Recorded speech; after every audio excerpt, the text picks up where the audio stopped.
Hi friends, how are you? Welcome back to Backspace.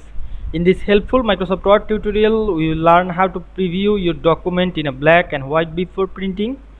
This is perfect for saving ink, checking grayscale layout, printing documents professionally, and making sure color look correct and monochrome printing. If your document contains colorful text, image, chart, or backgrounds, this tutorial will show you how to preview everything in black and white easily. So let's get started. At first I open my assignment for my college. Now I need to print on grayscale or the black and white printing preview. At first I open that and check the all page is correct. Now I am go on the file menu, click the print option. Otherwise you can make the keyboard shortcut key, press Ctrl P on your keyboard to go to the printing option.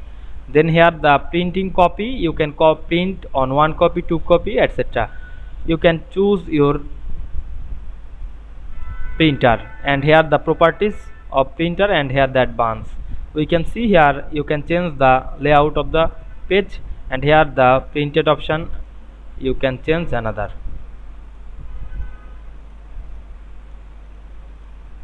Now I click print to print the black and white page. I hope you understand this process. If this video helped you, don't forget to like, comment and subscribe my channel to get more than important video very soon. Thanks for watching.